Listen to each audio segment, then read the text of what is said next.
नमस्कार साथियों, स्वागत है आपका BMJ एकेडमी में। Ancient history objective question answer series के आज के इस वीडियो में हम गुप्त काल तथा गुप्तोत्तर काल से संबंधित महत्वपूर्ण ऑब्जेक्टिव प्रश्नों का चौथा भाग देखेंगे।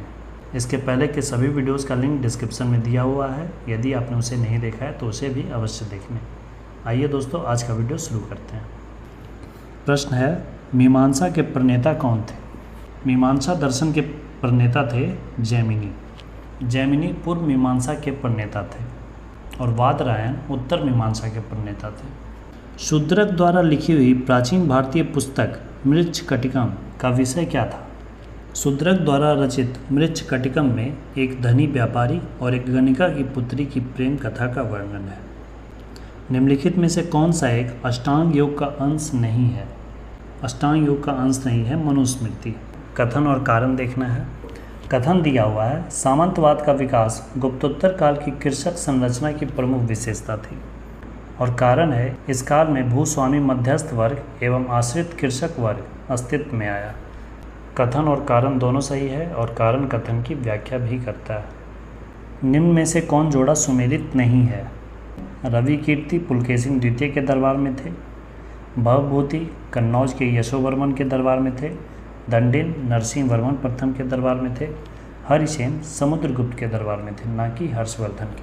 हर्षवर्धन के दरबारी थे बाणभट्ट। प्राचीन सांख्य दर्शन में किसका महत्वपूर्ण योगदान है? सांख्य दर्शन कपिल मुनि ने दिया था। हेनशांग की भारत में यात्रा के समय सूती कपड़ों के उत्पादन के लिए सबसे प्रसिद्ध नगर कौन था? हर्षवर्धन के शासनकाल में सूती वस्त्र उत्पादन के लिए मथुरा सबसे प्रसिद्ध था। योग दर्शन के प्रतिपादक कौन हैं? योग दर्शन के प्रतिपादक हैं पतंजलि। चीनी लेखक भारत का उल्लेख किस नाम से करते हैं? चीनी लेखक भारत को इंतु नाम से संबोधित करते हैं। गुप्तोत्तर युग में प्रमुख व्यापारिक केंद्र कौन था? गुप्तोत्तर युग में प्रमुख व्यापारिक केंद्र कन्नौज था।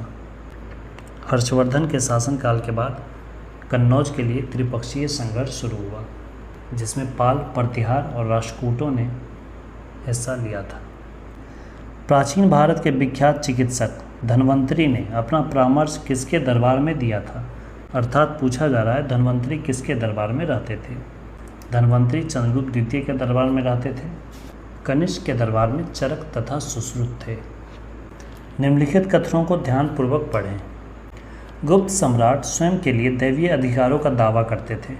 यह कथन सत्य है। गुप्त प्रशासन में राजा अपने आप को देवताओं का प्रतिनिधि मानते थे। उनका प्रशासन नितांत केंद्रीकृत था। यह कथन गलत है। उन्होंने भूमिदान की परंपरा को विस्तारित किया। यह कथन सत्य है। भूमिदान की इसी परंपरा के कारण सामंती व्यवस्था का विकास हुआ। तो इसमें से पहला और तीसरा कथन सत्य है। जब तक जीवित रहो सुख से जीवित रहो, चाहे इसके लिए ऋण ही लेना पड़े, क्योंकि शरीर के भस्मीभूत हो जाने पर पुनर्आगमन नहीं हो सकता। पुनर्जन्म का निषेध करने वाली यह युक्ति किसकी है? यह युक्ति है चार्वाकों की। चार्वाक दर्शन पुनर्जन्म तथा आत्मा को नहीं मानता है, यह प्रत्यक्ष को ही प्रमाण मानता है। चीनी यात्री इत्सिंग ने बिहार का भ्रमण कब किया था? चीनी यात्री इत्सिंग लगभग 6वीं शताब्दी में भारत भ्रमण किया था। विशाख दत्त के प्राचीन भारतीय नाटक मुद्रा राक्षस की विषय वस्तु क्या है? विशाख दत्त द्वारा रचित मुद्रा राक्षस से चंद्रगुप्त मौर्य के दरबार तथा उसके प्रशासन से संबंधित विस्तृत जानकारी मिलती है। चीनी यात्री जिसने भीनमाल की यात्रा की थी, इसका उत्तर है हेनशांग। 3री शताब्दी में वारंगल किस लिए प्रसिद्ध था? वारंगल लोहे के उपकरणों के लिए प्रसिद्ध था, जो कि युद्ध तथा कृषि कार्य के लिए काफ़ी उपयोगी थे। समुद्रगुप्त की सैन्य उपलब्धियों का वर्णन उसके किस अभिलेख में मिलता है? यह मिलता है प्रयाग अभिलेख में, और इस अभिलेख की रचना की थी हरिसेन ने। पृथ्वीया प्रथम वीर उपाधि थी किसकी? यह उपाधि समुद्रगुप्त की थी। इस उपाधि के अलावे समुद्रगुप्त पराक्रमांक, अप्रतिरथ, व्याघ्र पराक्रम उपाधि भी धारण किया था।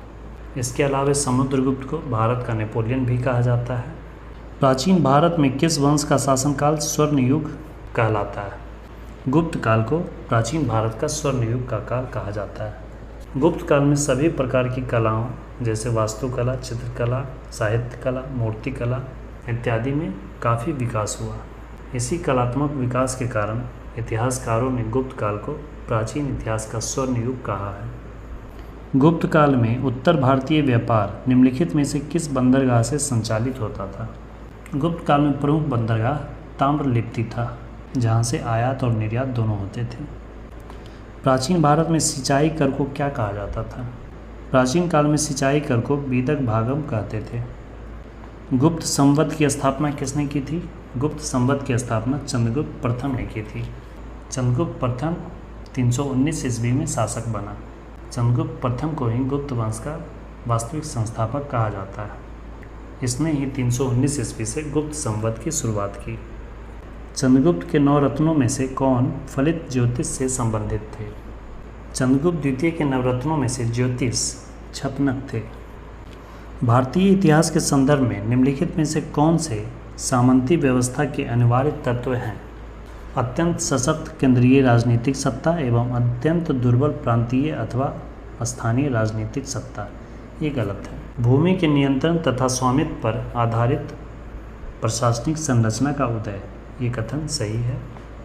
और तीसरा कथन है सामंत तथा उसके अधिपति के बीच स्वामी दास संबंध का बनना, यह कथन भी सत्य है।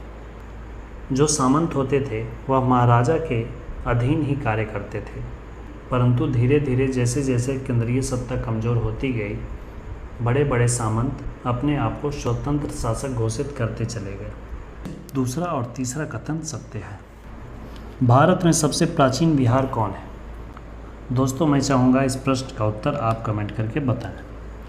साथियों, गुप्त काल तथा गुप्तोत्तर काल से संबंधित महत्वपूर्ण ऑब्जेक्टिव प्रश्नों में बस इतना ही। अगले वीडियो में हम प्राचीन भारत में स्थापत्य कला से संबंधित महत्वपूर्ण ऑब्जेक्टिव प्रश्नों को देखेंगे। दोस्तों, वीडियो कैसी लगी फीडबैक ज़रूर दें। वीडियो में अंत तक बने रहने के लिए धन्यवाद दोस्तों। जय हिंद, वंदे मातरम।